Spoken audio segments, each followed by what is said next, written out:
Ils sont les meilleurs joueurs de la saison et les amis, c'est un plaisir de vous retrouver aujourd'hui sur la première vidéo de la chaîne YouTube de Turnover. Vous m'avez peut-être déjà croisé sur les réseaux sociaux, que ce soit sur Instagram ou bien sur Twitter, sur TikTok ou bien LinkedIn pour les plus entrepreneurs d'entre vous. Voilà, ce que j'ai pu faire cette saison, c'est mettre en avant des joueurs un peu niche, voilà, comme on peut le voir avec Carlo Mignot du côté de Biarritz ou Thibaut Flamand en équipe de France. Voilà. La dernière capsule en date, c'est celle sur Kylian Ringuet, réalisé avant la finale de Pro E2, qui a justement vu comme vainqueur le beau et historique club de Montauban. Donc voilà, donc Kylian Ringuet, Paul Coste, Semila Givala, le futur Rochelais.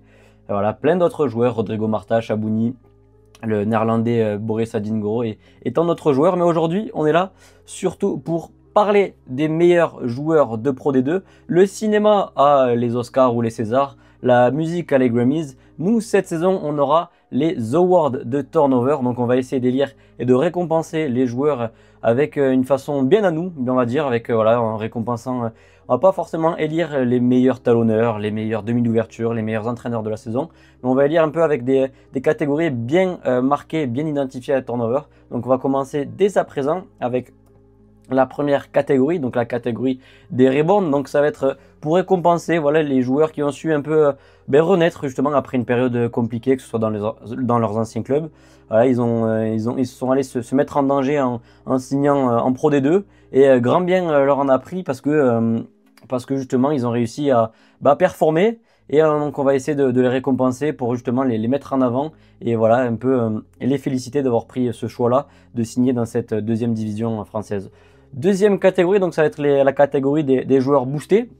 Donc, tout simplement pour récompenser les joueurs dans un contexte de club assez particulier, assez compliqué, assez défavorable.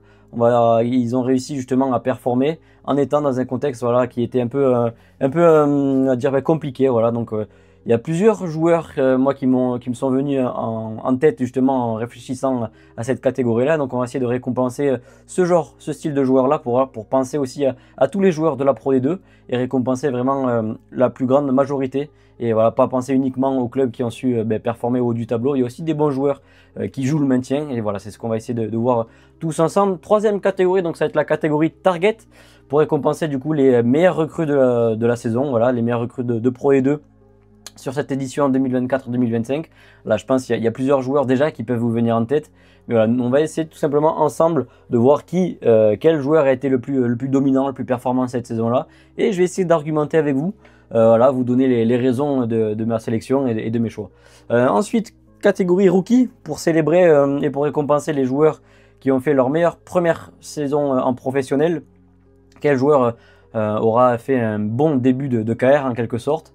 Donc voilà, ça c'est pour la catégorie rookie. On enchaîne par la catégorie régène, un peu à la manière de Madame Irma. Là, on va essayer de trouver les joueurs qui vont performer sur les années à venir. Voilà, c'est une catégorie moi qui me tient à cœur parce que j'aime énormément un peu regarder quel joueur se comporte bien déjà en utilisant ma base de données exclusive à Turnover. Voilà, j'ai la chance de pouvoir utiliser cet outil-là qui répertorie plus de 2000 joueurs de top 14 et de Pro E2 en les filtrant justement par âge, par poids, par taille, par stats aussi, c'est très intéressant. Et donc voilà, donc c'est justement un petit jeu sur lequel on va essayer de se faire ensemble, voilà, essayer de trouver les joueurs de demain dans cette deuxième division française. Donc ce sera pour la catégorie Régène. Et enfin, restez bien jusqu'à la fin de la vidéo parce qu'on va élire ensemble le 15 de la saison de Pro E2, les joueurs qui ont le plus performé. Donc voilà, dès à présent, n'hésitez pas à liker cette vidéo, à mettre un petit commentaire, voilà, peut-être déjà à prédire les joueurs qui méritent d'être dans ce 15 de la saison. On verra en fin de vidéo si vous avez raison, si voilà, si j'ai des points un peu identiques comparés à vos choix. Mais voilà, donc restez bien jusqu'à la vidéo puisqu'il y aura le 15 de la saison Turnover en fonction des statistiques ou en fonction voilà, de mon avis que j'ai pu voir sur les matchs de Pro E2 cette saison. On commence du coup la première catégorie, donc la catégorie Reborn. Premier joueur sur lequel on va s'attarder, donc ça va être Courtney Lawes. Voilà, un joueur qui vient tout droit de Northampton. On aurait pu penser justement qu'il allait être un peu venir en vacances du côté de la Corrèze. Puis finalement, ça n'a pas du tout été le cas. Il a vraiment assumé son statut de leader et de joueur international expérimenté. Et vraiment, voilà, moi, j'aurais pu penser justement qu'il allait arriver un peu en demi-teinte du côté de Brive. Et puis finalement, non. Et voilà, c'est là où il prend un peu, où il m'a pris du moins à contre-pied. Parce que c'était un joueur vraiment très très intéressant. et sur lequel Brive a su s'appuyer, et on espère le revoir à un aussi bon niveau les saisons prochaines. Ensuite, donc Sadek Degmach, donc lui c'est plus pour la dimension, c'est un joueur qui est arrivé en joker médical du côté de Colomiers Rugby, et force est de constater que son transfert a été très intéressant puisqu'il a vraiment métamorphosé à dire la fin de saison de Colomiers. Voilà, la dynamique de Colomiers était pas aussi belle avec et sans Sadek Degmach, donc voilà, j'ai voulu le récompenser. Demi-mêlée qui est capable de, voilà, qui a un profil assez complet, un bon jeu au pied, capable aussi de bien gérer son pack. Et voilà, enfin, il était aussi capable de franchir. Je crois qu'il fait partie des demi-mêlées avec le meilleur ratio franchissement par 80 minutes. Donc voilà, c'est un demi-mêlée très complet. Et voilà, il a signé pour la saison prochaine à Aix-en-Provence, un club qui recrute bien ces dernières saisons, qui se structure bien aussi au niveau de son recrutement. Donc non, c'est voilà, c'est tout naturellement que j'ai souhaité le mettre en avant parce que ça a été vraiment une belle trouvaille. Et voilà, donc Sadek Degmach dans cette catégorie reborn. J'ai souhaité forcément mettre en avant le vainqueur de cette finale de Pro D2, donc à savoir Joshua Vissi sur l'aile de Montauban, un joueur voilà, qui fait souvent parler de lui parce que voilà, il est capable de fulgurance, mais il est capable aussi quelquefois de déconnexion vraiment totale. Un joueur voilà, qui peut faire des différences, notamment grâce à son gabarit hors du commun, en quelque sorte un ailier très grand, très dur sur l'homme, un platane comme pourrait dire Damien Penon en quelque sorte. Mais voilà, donc j'ai voulu le récompenser parce que voilà, il a fait une saison vraiment très intéressante, notamment sur les matchs clés. Il a su mettre des essais décisifs contre Colomiers, notamment lors du barrage. Donc voilà, c'est un joueur vraiment qui mérite d'être récompensé sur sa saison. Mais selon moi, le joueur qui mérite d'être élu dans cette catégorie Reborn, donc c'est nul autre que Arthur Proux. Je l'avais un peu présenté ce joueur-là. Voilà, j'ai fait des recherches justement sur ce joueur-là. Voilà, je cherchais un peu un centre un peu dans la fleur de l'âge. Voilà, un joueur entre 19 et 27 ans. Et justement, là, c'est un joueur moi qui est rapidement sorti, qui a rapidement émergé, on va dire, en fonction de ma base de données. Voilà, un joueur entre 19 et 27 ans, j'ai cherché un centre.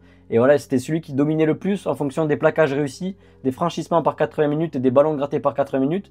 Donc voilà, ça a été voilà, une recherche que j'ai réalisée assez voilà, en cours de saison, le 10 février. Et à savoir, je pense que vous pouvez faire les recherches de votre côté aussi, mais je pense une semaine ou 2 semaines après, il y a le match Soye-Angoulême contre Colomiers.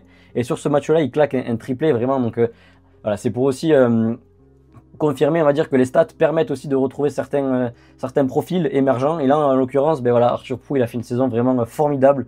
Ancien joueur du Stade Français et de Vannes. Il était peut-être en perte de vitesse sur les dernières saisons. Et justement, voilà, il a décidé de se faire un peu, de se mettre en danger en rejoignant la Pro E2. Même s'il rejoint un club qui est comme à l'image de Provence Rugby, un club qui travaille bien, qui se structure bien ces dernières saisons. Et donc voilà, j'ai souhaité le mettre en avant. Voilà, comme on peut le voir, notamment avec ce graphique radar-là. Il est capable de franchir, d'avoir aussi des bonnes stats en ballon gratté. C'est un joueur qui est finalement très complet au vu de ses stats. Et puis ça s'est vu en match surtout. Et donc voilà, j'ai souhaité le mettre en avant et lui offrir, on va dire, ce titre fictif de joueur reborn de la saison parce que voilà, il a fait une saison formidable et on a déjà hâte de le revoir la saison prochaine. Je crois qu'il a prolongé, donc vraiment top nouvelle pour lui et on lui souhaite vraiment le meilleur. On lui souhaite vraiment de réussir à performer aussi bien qu'il a fait cette saison-là. On continue avec la catégorie des joueurs boostés. Donc voilà, les joueurs qui ont su performer dans un contexte club assez difficile. Premier joueur sur lequel on va s'attarder, donc ça va être Semila Jivala, le futur Rochelais, voilà, un joueur polyvalent capable de jouer à l'aile ou aussi bien au centre. Et voilà, donc c'est un joueur qui a su performer en étant capable de franchir, de battre souvent des défenseurs, de mettre des essais.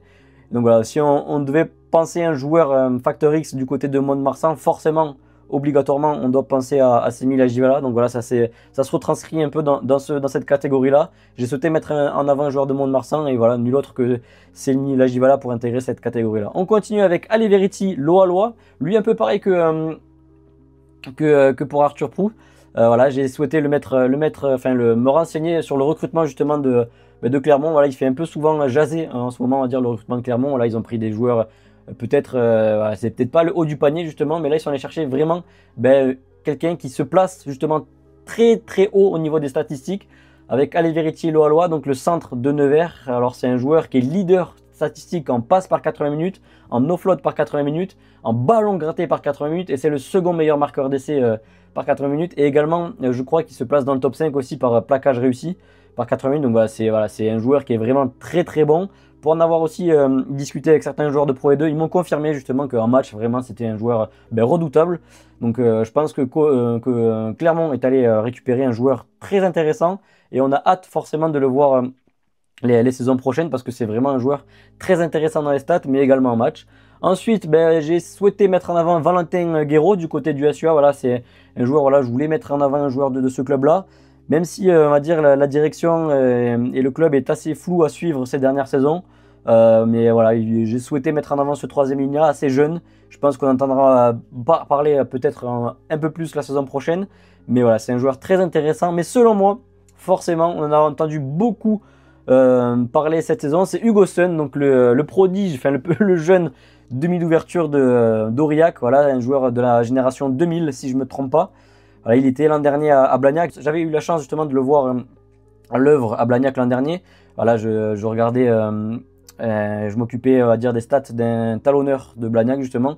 Et j'ai pu voir justement un profil en demi d'ouverture qui était capable de dropper pied droit, pied gauche, qui était à l'aise sous les ballons hauts, qui était vraiment très intéressant dans son kicking game.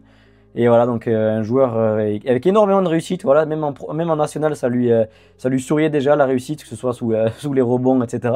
Mais voilà, comme on a pu le voir cette saison, c'est un demi d'ouverture qui s'est révélé, mais par un peu tout ce que j'ai déjà pu vous dire, par sa faculté à avoir énormément de réussite, exactement, mais aussi par sa faculté à mettre des essais, à être aussi clutch, être vraiment ce 10, ce playmaker du côté d'Aurillac, un joueur qui fait le jeu et qui vraiment sur lequel Aurillac a su se reposer.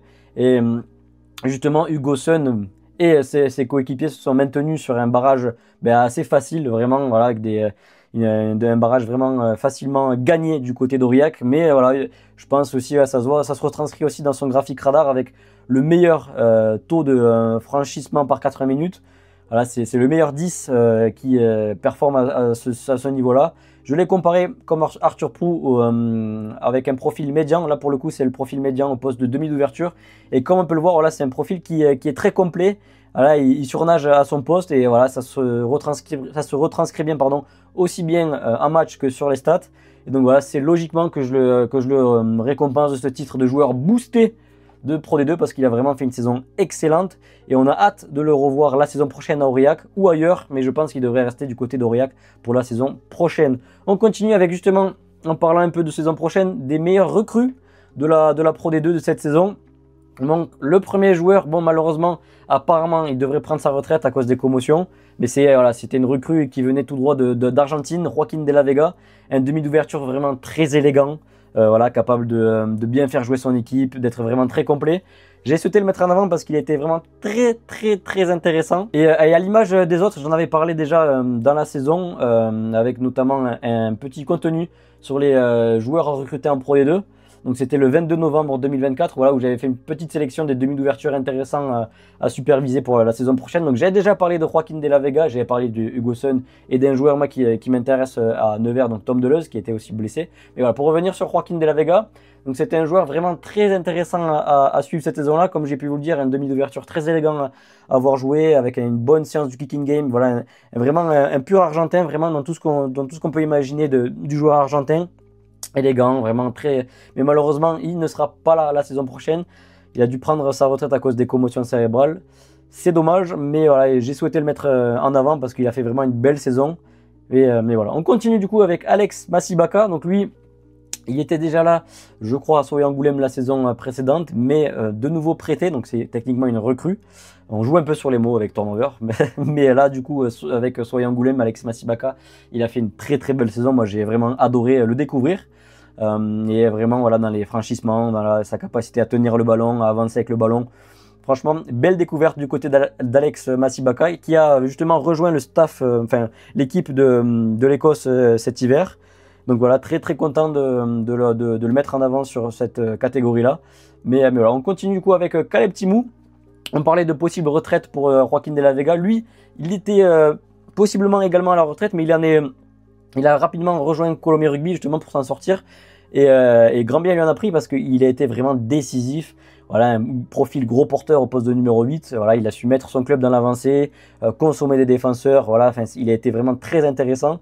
Et forcément, quand on pense à recrues, on va dire, dominantes dans cette Pro D2, il fallait parler de Caleb Timoun parce que voilà, c'est un joueur qui peut-être est en perte de vitesse en top 14, mais voilà, il a su rejoindre un club de Pro D2 et justement bien s'en sortir. Donc forcément, j'ai souhaité parler de Caleb Timoun. Mais selon moi, la meilleure recrue sortie sur blessure sur la finale de Pro D2, c'est Gerswin Mouton, le Namibien ailier. Voilà, comme on peut le voir sur ce graphique radar là, il fait partie du haut du panier statistique, que ce soit en points marqués, en essais marqués, en ballon gratté, voilà, sur des stats clés à son poste. Il s'en sort vraiment très très bien. Et forcément, même si voilà, il y a encore le barrage à jouer contre Perpignan, mais j'espère pour lui, j'espère qu'il n'est pas out trop longtemps. Mais voilà, c'est un joueur moi qui m'a très très vite intéressé par sa faculté justement à être décisif, comme on peut le voir sur ce graphique radar là. Mais voilà, Gerswin Mouton, félicitations pour ta saison, quand bien même il ne monte pas pour l'instant en top 14, mais un ailier vraiment que je souhaite revoir sur les prochaines saisons. Voilà, c'est pas tous les jours que les clubs vont chercher des Namibiens, mais voilà. Donc là, j'ai souhaité le mettre en avant parce que vraiment c'était un joueur très très intéressant à suivre cette saison-là. Voilà, on peut penser aussi à Deisel qui était à Colomé les précédentes saisons au poste de centre comme Namibien, mais voilà, aujourd'hui j'ai souhaité mettre en avant ce joueur-là parce qu'il était vraiment décisif et donc c'est vraiment vraiment top. On continue. Du coup, avec la catégorie des rookies, donc voilà, les meilleurs jeunes, on va dire en quelque sorte de cette saison. Premier joueur sur lequel on va s'attarder, donc ça va être forcément Noah Néné. Voilà, une première saison en pro, même s'il avait déjà fait quelques feuilles de match avec le Stade Français la saison d'avant.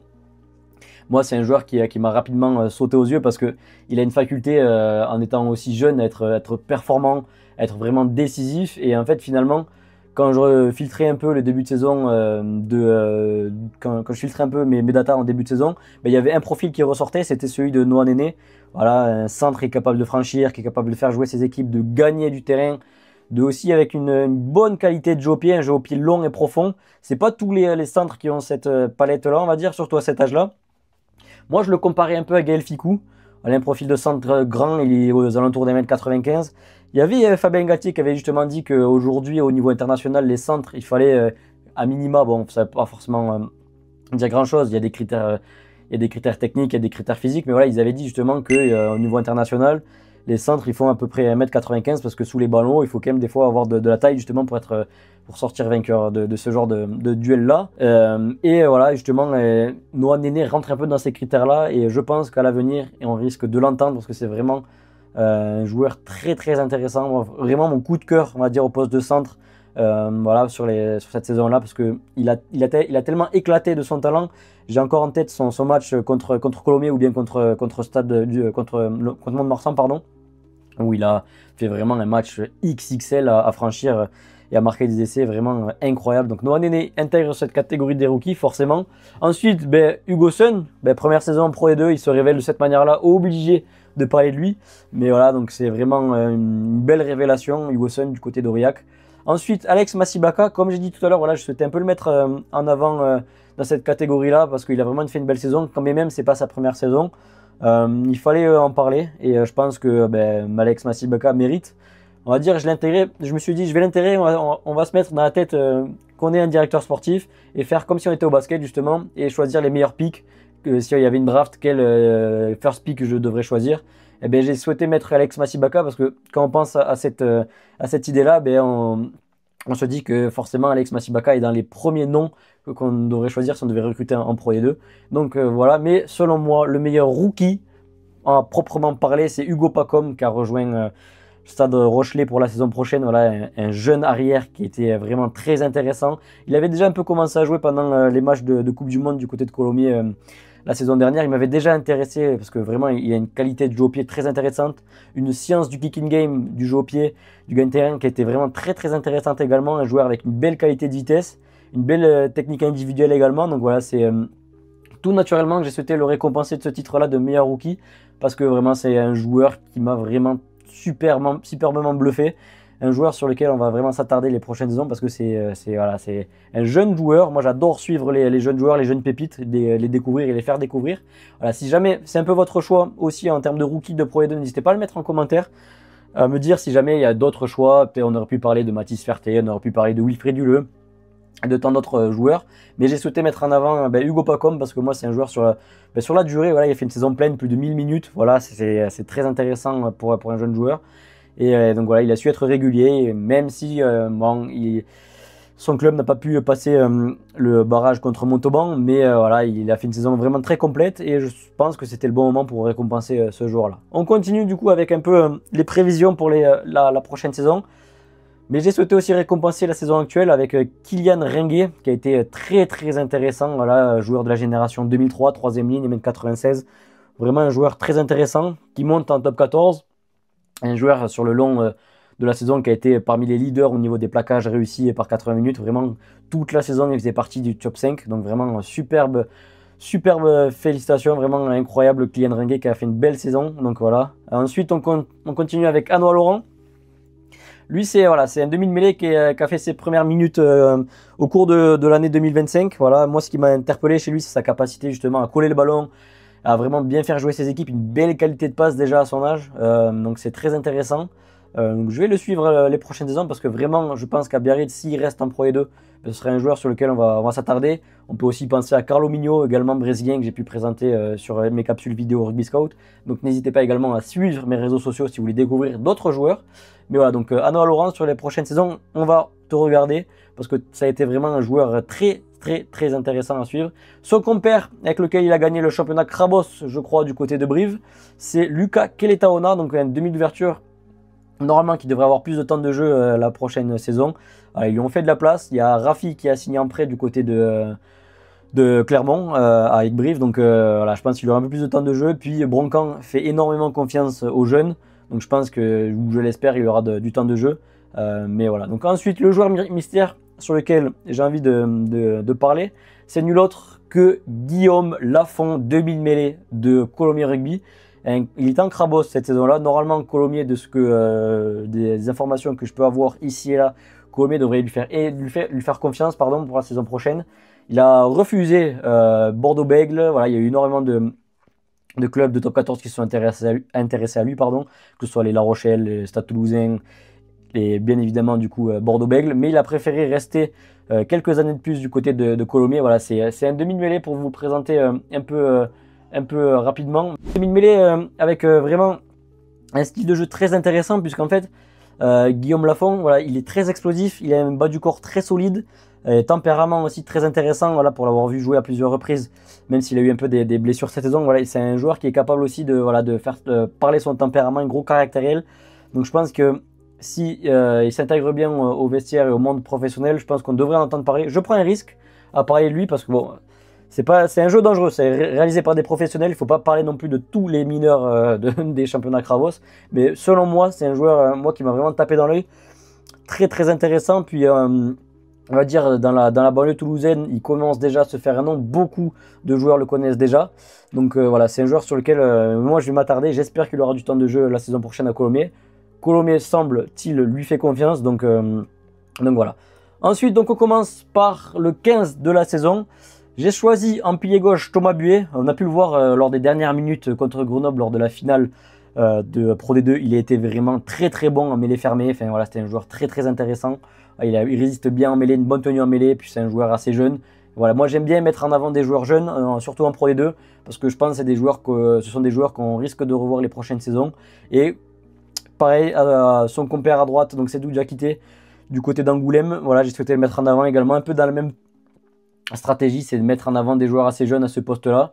Et donc voilà, Diakité. Et enfin, talonneur, du coup, Pablo Dimchef, un joueur vraiment qui m'a surpris, même si en début de saison, au niveau de ses lancers, il était peut-être un peu irrégulier, peut-être un peu imprécis sur ses lancers en touche. Bon, c'est pas que de lui, hein, ça vient aussi de l'alignement, mais bon. Il a su se reprendre au fil de la saison et il a su aussi performer, mettre des essais incroyables. Je me souviens encore le voir traverser le terrain. Et donc voilà, le nouveau Italien Pablo Dimchef récompensé, il intègre ce 15 de la saison. Ensuite, Courtnelos au poste de 4, même s'il n'a pas énormément joué à ce poste-là avec Brive. Mais voilà, donc j'ai souhaité le récompenser à côté de son futur coéquipier Jens Roux, qui rejoindra normalement Brive la saison prochaine. Et ensuite, donc au niveau de la troisième ligne, voilà, Kylian Ringuet avec Caleb Timou et Alex Massibaka. Voilà, une troisième ligne vraiment très complète, même si Alex Massibaka ne joue pas flanqueur en club. Mais voilà, j'ai souhaité aussi le récompenser parce qu'il avait vraiment été performant et haut niveau justement cette saison-là. Donc voici mes avants de la saison en Pro D2.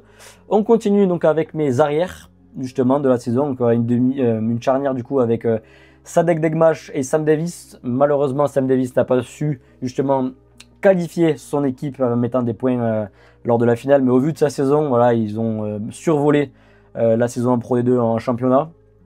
Je ne pouvais pas ne pas le mettre. Voilà, ça aurait été peut-être volé de ne pas le mettre dans cette équipe-là. Et voilà, Sam Davies, il était régulier, il était fiable. Même si voilà, on ne peut pas toujours être 100%, il y a des jours avec, il y a des jours sans, encore plus quand on est buteur. Mais voilà, Sam Davies, ça a été vraiment un joueur très intéressant à suivre. Sadek Degmach, on en a parlé en début de vidéo, demi-mêlée qui a vraiment changé la dynamique de jeu de son équipe à Colombie. Donc voilà, très très intéressant. Enfin, ma part de centre, sur le papier, moi, je pense que je ne peux pas vous offrir mieux avec les personnes de Raymond Nou et de Simon Renda. Voilà, pour vous parler de Raymond Nou, profil que je pourrais comparer à un niveau dessus, c'est celui de Pita Aki. Voilà, un profil de centre puncher qui est capable aussi de perforer les défenses, mais de faire jouer dans la défense également. Voilà, peut-être un léger manque de vitesse comparé à Pita Aki et Raymond Nou, mais voilà, c'est un joueur moi qui m'a vraiment bluffé. Voilà, il était régulier cette saison, enfin, il était vraiment très très intéressant, et donc il intègre logiquement cette paire de centres. On aurait pu parler finalement de plein d'autres joueurs dans cette saison-là, mais voilà, j'ai souhaité mettre Raymond Nou en avant parce qu'il a vraiment performé, et surtout à côté de lui, voilà, Simon Renda, il a joué également au poste de 12, je le mets au poste de 13 parce que je pense qu'il en a aussi les capacités.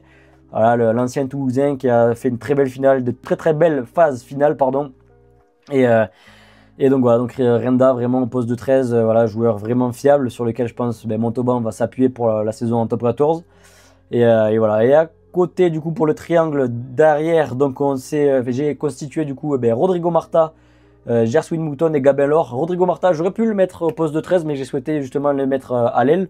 Il est également aussi capable de jouer à l'aile. Malheureusement, sur les matchs qui ont compté, il n'était pas là, blessé justement en phase retour, sur le match de la phase retour contre Montauban. Mais voilà, Rodrigo Marta, vraiment, moi, c'est un joueur coup de cœur également de cette Pro D2, capable de franchir, de marquer des essais, voilà, d'être vraiment fulgurant, de faire des exploits vraiment avec Colombie. Donc voilà, Rodrigo Marta intègre cette équipe de la saison. Gerswin Mouton, forcément, la meilleure recrue se doit d'être dans le 15 de la saison. Et enfin, Gabin Lor, voilà, c'est un joueur pour récompenser, on va dire, son travail, pour récompenser tout son œuvre en Pro D2. Il mérite d'intégrer ce 15 de la saison-là. On aurait pu mettre les Hugo Pacom, par exemple, dans ce 15 de la saison-là, mais je pense que Gabin Lor vraiment mérite, vraiment un joueur très très beau à avoir joué. Et donc du coup, voilà, c'est mon 15 de la saison, avec Sadek Degmach, Sam Davies, Raymond Nou, Simon Renda, Rodrigo Marta, Gabin Lor et Gerswin Mouton. Voilà, n'hésitez pas du coup à liker cette vidéo, à mettre en commentaire si vous êtes d'accord ou pas sur les choix de joueurs, les choix de catégories, si vous avez justement des corrections ou si vous êtes d'accord en fonction voilà, n'hésitez pas à le mettre en commentaire, à mettre des likes, à partager cette vidéo, à en parler autour de vous, ça m'aiderait énormément. C'est la première vidéo de la chaîne YouTube de Turnover. Voilà, ce serait un grand plaisir de m'aider justement à développer et à faire connaître cette page-là. On se retrouve pour la prochaine. Ciao!